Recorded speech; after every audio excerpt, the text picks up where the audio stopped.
Hello, everyone. Welcome to Kojo's Corner at the intersection of people, power, politics, and participation. We are doing a special Black History Month edition for these episodes, and I am very, very, very, very excited to have Amanda join us and talk to us about all the work that she's been doing in Brantford. For all of you that are tuning in, when we talk about Black History Month is not just located in in the cities we reside in, but it goes across borders, it goes across cities, it goes across even continents. So I'm very glad to have Amanda with us to talk about all the work she's doing. So, hello, Amanda. Hello, Kojo. Thank you for having me on your show. Yes, no problem. So let's do a little background here. You do have some connections to Hamilton, right? Yes, I'm born and raised in Hamilton. Yes, and how come now you are in Brantford? That's where all the action is? Yeah, Brantford is cooking. I've been saying that all week this week. Yeah. Yeah, there's lots going on here. There's a smaller community than Hamilton, but it's a place that uh, if you want to set your mind to something, you can definitely accomplish that. Because there's a lot of room for growth, I'll say. Yeah. So let's talk about some of the work that you are doing because I think that's how I got to know you. I when I was the former ED at the Hamilton Center for Civic Inclusion, and you reached out to us, or I reached out to you. I don't know how it happened, but you were giving out some shirts and doing work around the Black Lives Matter movement and talking about hate in Brantford. So can you, I know here in Hamilton, the issue of hate has become a dominant factor that we've been dealing with for close to a decade or so. So can you tell us your work, the anti-hate work that you are doing in Brantford, and why it's important? Well, I'd like to start with why I reached out to the HCCI to begin with. Being from Hamilton and being from that community, actually, my grandfather Neville Nunes, he was heavily involved with ACA, which it's funny. I was searching for anti-racism kind of organizations to ally with, and that's how HCCI came up.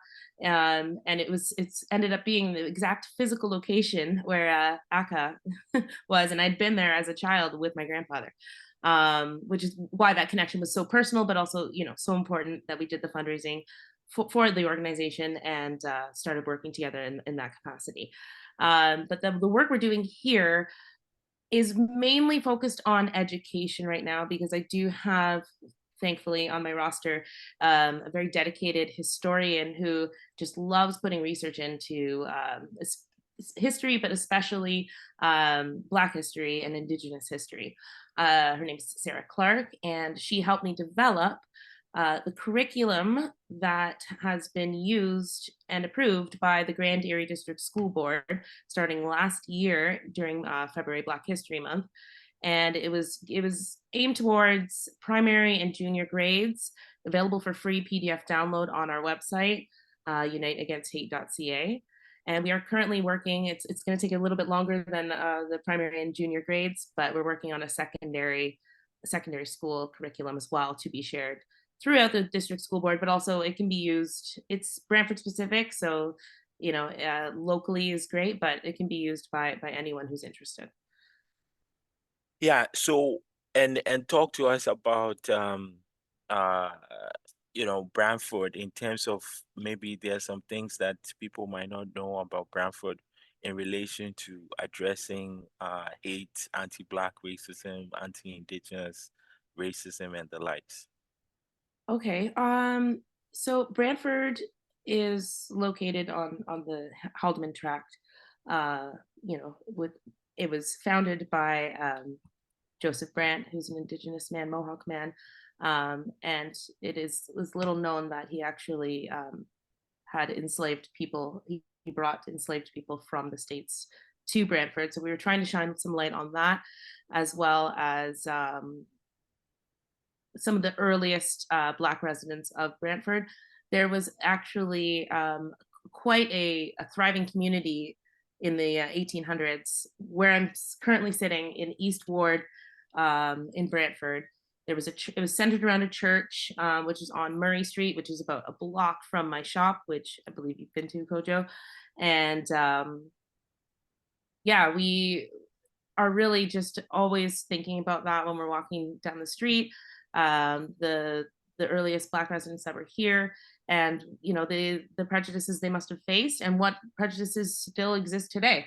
Um, if you want me to talk about something that has happened to me personally, I a few years ago received a leaflet in my mailbox saying that mixing races is wrong. That happened here in Brantford. So that kind of inspired me to create on our website an function where one can report a hate crime for data collection. If they don't feel comfortable going to the police, they can they can report it, and then we can send the data that we do collect to the institutions that are in place in Brantford, so that some actions can be taken. Can you let's do a little history here, right? So you talk about Joseph Brandt. Here in Hamilton, as you know, we have the 17 bookmarks. And one of the individuals that Sophia Pooley Mhm. was actually enslaved by Joseph Brandt. Yeah. So when we are, this is what I mean by when we talk about Black history, this is what I was trying to explain at the top of the show, was that it's not about just your locality. It's shared. It goes cross borders. So it's for those watching. I hope you are learning. We're not only just talking about things that are happening now, but we're talking about things that usually most of the general public doesn't even know. And I would even surmise that even members of our community also do not know. So oh, go ahead. I just wanted to talk a little bit about Sophia. Her story is very interesting. So yes, she came over from the States with Joseph Brandt. Um, I have to stop because I want to shift from the talks about Black history from slavery. I do think this is important, but it always seems to go back to that, and I'm really trying to focus on Black futures. So as long as we end this conversation or touch on that, I'm okay with talking about this a little bit more. Sure, sure. Okay. So with Sophia, she came over with Joseph Brandt.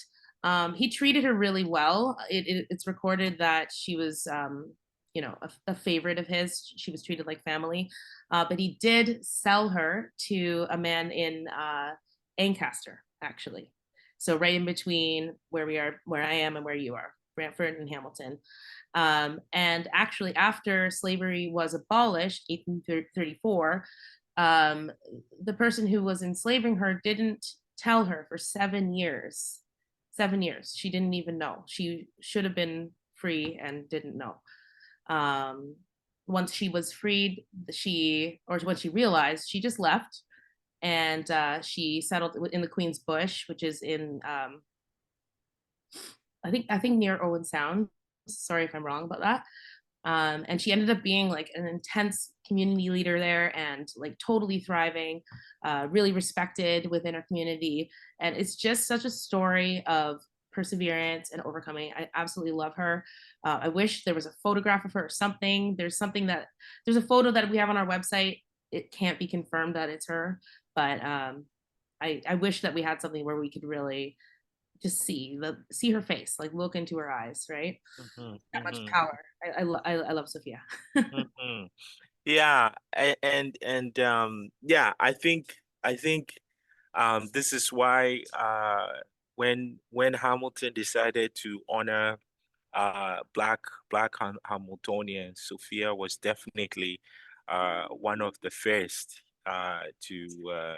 to be honored. And you're right in terms of the picture.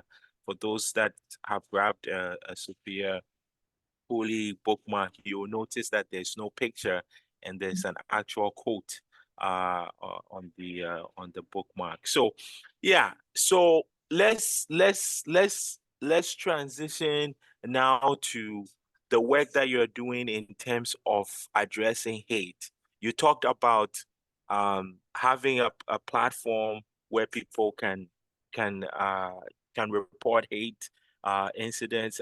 I believe we also have the same here in Hamilton. We support Hamilton.ca.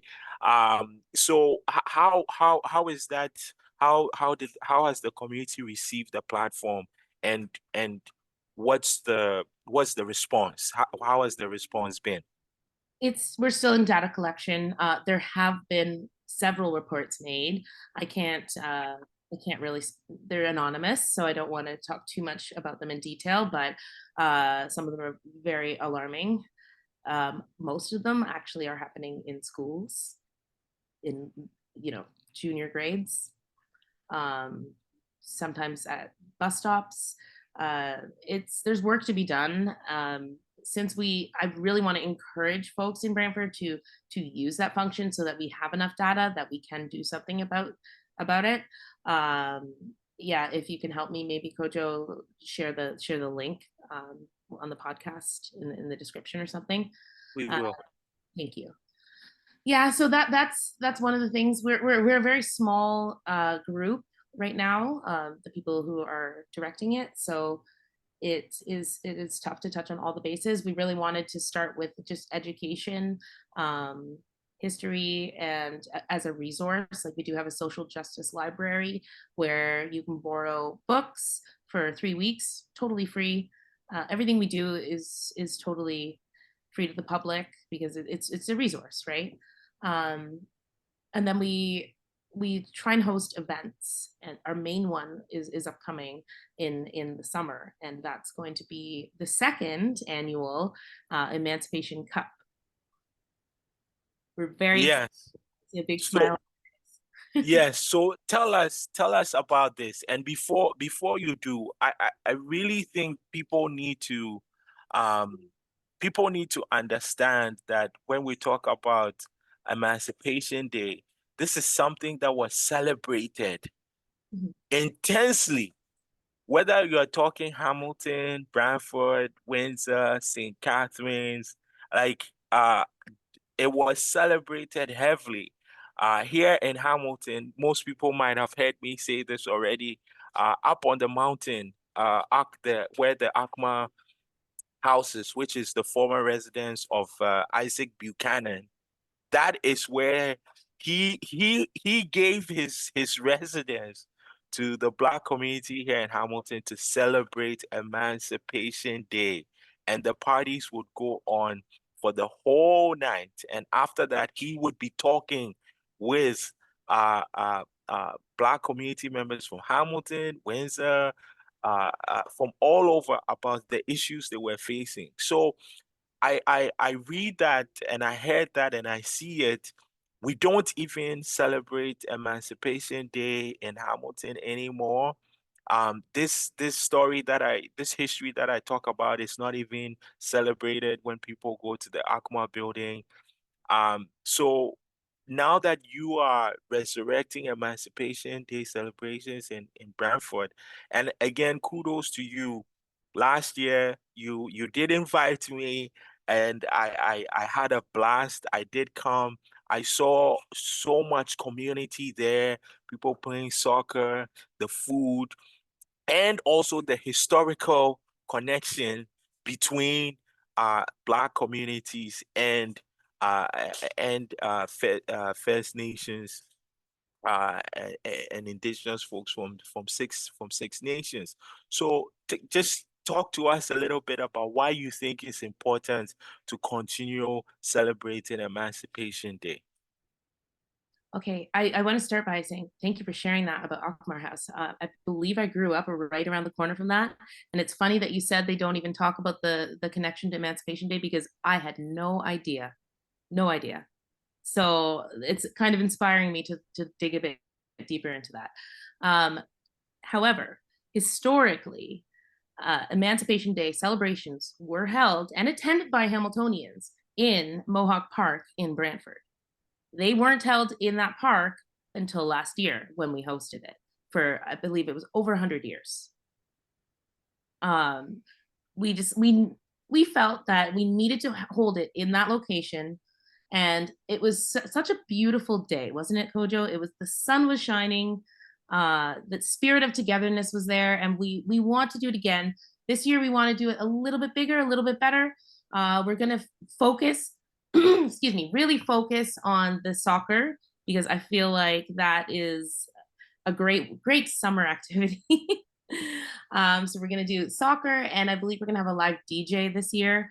We'll talk to a mutual friend of ours, maybe Kojo. I think you know who I'm talking about. Yes, yes. You had to bring him out of full-on retirement. Okay. And he has no excuse because he has lots of people with him. And as far as I know, I believe he resides in Brantford at this Yes, time. yes. So we'll make sure that happens. We'll have the Emancipation Cup again, that giant trophy, and Yuli's soccer training is going to put on that showcase. It's going to be beautiful. Spirit of togetherness and just looking at the history again. We want to amplify that. I think I will bring some literature on whatever I find on Akbar House. Maybe you can help me with that after our conversation today. Uh, Yes, but I think that's yes, really important just to make sure that we bring these stories back to the surface, the Black story. Actually, this is what our focus on our T-shirts is this year. Instead of calling it Black History Month, it's the Black story. Sophia Pooley is a great example. We've got Blanche Williams from Brantford, who was the first Black woman to be accepted into with full privileges into the University of Toronto from Brantford. Uh, wow. yeah, so we're trying to shine a light on the Black story locally and like nationally, everywhere during Mhm. this month and all year. Yeah. No, that's great. And as I said, I made the promise last year. Going to make sure I bring a Hamilton crew to Brantford. There are a couple of people I've already tapped to say, hey, we got to go to Brantford. So if you're watching this, put it in your calendar right now. At this year, Emancipation Day, Brantford, here we come. Okay, let's set the working date as July 28th, 2024. It's the Okay. weekend before Caravana, so there's no conflict, no excuses. There you go. There you go. No, we're gonna make it happen. We're gonna make sure that it's big. We're gonna make sure there's some Hamilton contingent. Mhm. Maybe I can see if I can get some Toronto folks to come through. But yes, I think what you're doing is very inspiring, very important, very critical from a civic perspective to a historical perspective to, as you mentioned, creating a nurturing ground for Black futures, right? So, speaking of Black futures, what are some of the upcoming things that you're working on that you like to share with people watching, and how can they get some of the T-shirts and also be involved in some of the work that you're doing in Brantford? Okay, so this year as I said, we do have like a little bit less of a crew. We're really focusing our attention on that, excuse me, that Emancipation Day celebration, which I highly encourage you to join us. However, there are some city run if you're listening from Brantford events coming up, including a screening, and I'm just going to pull up that information. Actually, before I talk about that, I will be working with for next year with the community hub of Laurier and Brant Theater Workshops on a segment which I believe is going to be a live performance. They do an ongoing program. It's called the Immigrant Memories of Brantford, and next year, 2025, they want to spotlight Brantford's Black community. So I'm going to be working with them on that. It should be really, really really it'll be a fun way to kind of experience the Black experience historically in Brantford, and get the Black community involved currently. Nice, nice. Yeah, so that's next year. That's a kind of a longer term project. But the one that's coming up very soon, I believe on the 26th, is a screening in connection with Brantford Pride and Queer Joy Brantford, both allies of ours, very, very great people, great groups. Yeah, so thank you very, very, very much for spending some time with us here on Kojo's Corner. We've learned a lot. You've introduced us to important work that you are doing. Those of you that live in Brantford, please support Amanda. Those of you that live in Hamilton, because usually Hamilton folks watch this watch this podcast show. Mhm. Again, you can support Amanda. Amanda, born and raised Hamiltonian, and I also forgot to let folks know that Devin Nunez, Amanda's granddad, is also one of the 17 Black Hamiltonians that were honored. So the connections to Hamilton is so there's so many connections, and we really really it's an honor to talk to you and see the great and important work that you are doing in Brantford. And sometimes, trust me, we do get some inspiration from you to move on ahead here in Hamilton. So thank you very much. Wow. Well, thank you so much. I'm humbled.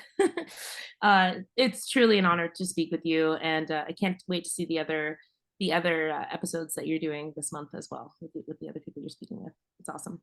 Yes, thank you. So there you have it, folks. Amanda, you can check Amanda's work out. Uniteagainst.hate.ca. That's right. Yes, and we have more episodes coming up, so stay tuned. Um, uh, Follow us on Instagram, Kojo's Corner, our YouTube channel.